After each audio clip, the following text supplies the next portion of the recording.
Hello students, आज हम प्रकाश किरणों की उत्क्रमणीयता के बारे में पढ़ेंगे। उत्क्रमणीयता का मतलब क्या होता है? रिवर्सिबल, रिवर्स होना, लौटना। अगर हम आगे की तरफ जा रहे हैं और फिर उसी मार्ग पर वापस आ जाएं तो इसी घटना को कहा जाता है उत्क्रमणीयता। तो यहाँ प्रकाश के माध्यम में देख लिया जाए कि एक आपतित किरण आ रही है और यह हवा का माध्यम हो गया और यह कांच हो गया। जैसे ही यह इस माध्यम में पहुंचती है तो अपवर्तित किरण यहाँ पर हो जाती है। लेकिन यही प्रकाश की किरण अगर इसके मार्ग को बदल दिया जाए तब क्या हो जाएगा? यह आपतित किरण होगी और यह क्या हो जाएगी? अब अपवर्तित किरण हो जाएगी। इसी घटना को प्रकाश किरणों की उत्क्रमणीयता कहा जाता है। अगर ऐसा किया जाएगा तो इसके कोण में भी परिवर्तन हो जाएगा। तो देखें इसमें कौन सा परिवर्तन होता है। पहले क्या है? हवा के सापेक्ष कांच का अपवर्तनांक।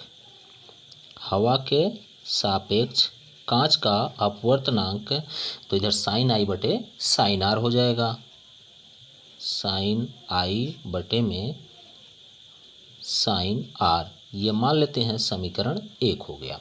अब इसको हम क्या करें कि उसी पे उत्क्रमणीय कर दें, रिवर्स कर दें।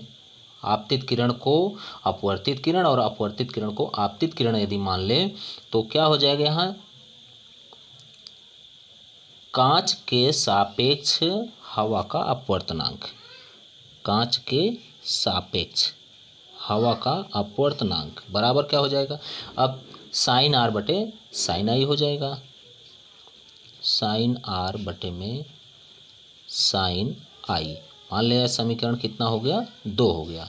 दोनों समीकरणों को आपस में गुणा कर दें और फिर देखें कि क्या हमें फार्मूला मिलता है दोनों को, समीकरण 1 और 2 का गुणा करने पर। तो हवा के सापेक्ष कांच का अपवर्तनांक गुणे कांच के सापेक्ष हवा का अपवर्तनांक बराबर हो गया साइन आई बटे में साइन आर, गुणे इधर हो जाएगा साइन आर बटे में साइन आई। तो साइन आर से साइन आई से कैंसिल हो गया तो क्या बचा? इन दोनों के बराबर में यहाँ 1 बचा। हवा के सापेक्ष कांच का अपवर्तनांक गुणे कांच के सापेक्ष हवा का अपवर्तनांक बराबर 1। और यदि इसको यहाँ रोक लिया जाए तो ये गुणे में है, इधर आके क्या हो जाएगा? बटे में हो जाएगा। मतलब हवा के सापेक्ष कांच का अपवर्तनांक बराबर 1 बटे में कांच के सापेक्ष हवा का अपवर्तनांक। अर्थात यदि हम माध्यम को आपस में बदल दें तो वह 1 के बटे में हो जाएगा। दूसरा, समांतर पारदर्शी माध्यमों में, अब एक से अधिक यहाँ पे पारदर्शी माध्यम हो गया है, में प्रकाश का अपवर्तन किस प्रकार से होता है?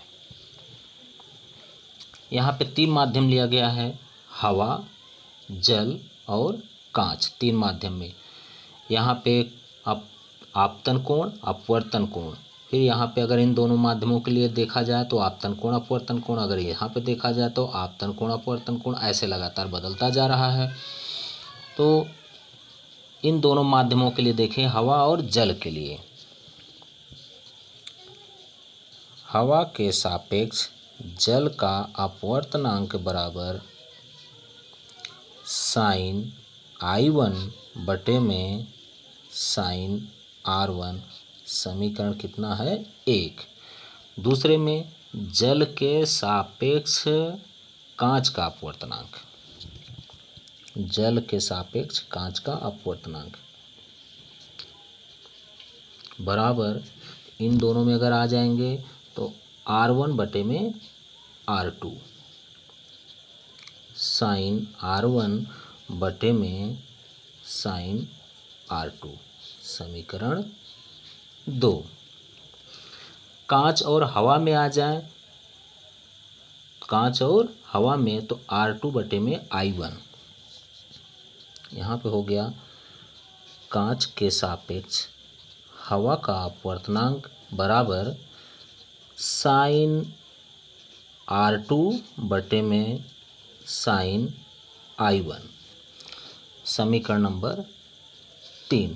तीनों समीकरणों को आपस में गुणा कर दिया जाए तो समीकरण 1 गुणे समीकरण 2 गुणे समीकरण 3, यदि तीनों का गुणा कर दें तो क्या प्राप्त होगा?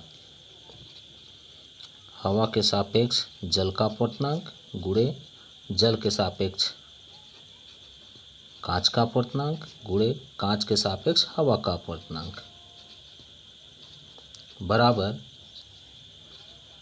साइन I1 बटे में साइन R1 गुणे दूसरे से साइन R1 बटे में साइन R2 गुणे तीसरे से साइन R2 बटे में sign I1। R2 R1 R1 और I1 से कैंसिल हो गया तो इसके बराबर क्या प्राप्त हो गया हमें? हवा के सापेक्ष जल गुणे जल के सापेक्ष कांच गुणे कांच के सापेक्ष हवा का अपवर्तनांक बराबर क्या प्राप्त हो? यहाँ पे कुछ नहीं मिला तो एक सब कट गया। अब यहाँ पे जल के सापेक्ष कांच का अपवर्तनांक यदि निकाला जाए, क्योंकि यहाँ पे हवा और हवा के सापेक्ष है तो इसको हम दूसरी तरफ ले जाएं और दोनों यहाँ पे गुणा में है और उधर जाके क्या होगा? बटे में। तो क्या प्राप्त हो जाएगा हमें? जल के सापेक्ष कांच का अपवर्तनांक 1 बटे में, ये भी आया तो बटे में हो गया, हवा के सापेक्ष जल का अपवर्तनांक गुणे कांच के सापेक्ष हवा का अपवर्तनांक। पहले ही पढ़ चुके हम लोग कि यदि माध्यम को बदल दिया जाए, जैसे यहाँ पे हवा के सापेक्ष है जल तो यहाँ भी हवा के सापेक्ष कांच होना चाहिए। यदि माध्यम को बदलेंगे तो ये 1 बटे में हो जाएगा तो 1 2 और 3 बटे आएगा, तीसरे का गुणा ऊपर हो जाता है अर्थात ये यहाँ पे आ जाएगा। तो क्या हो जाएगा? जल के सापेक्ष कांच का अपवर्तनांक बराबर आया है कांच हवा के सापेक्ष कांच का अपवर्तनांक, हवा के सापेक्ष कांच का अपवर्तनांक बटे हवा के सापेक्ष जल का अपवर्तनांक। ये हमें एक फार्मूला मिल गया है। ये वाला हिस्सा ऊपर होगा और ये वाला हिस्सा नीचे हमेशा होगा, इसको याद रखिएगा।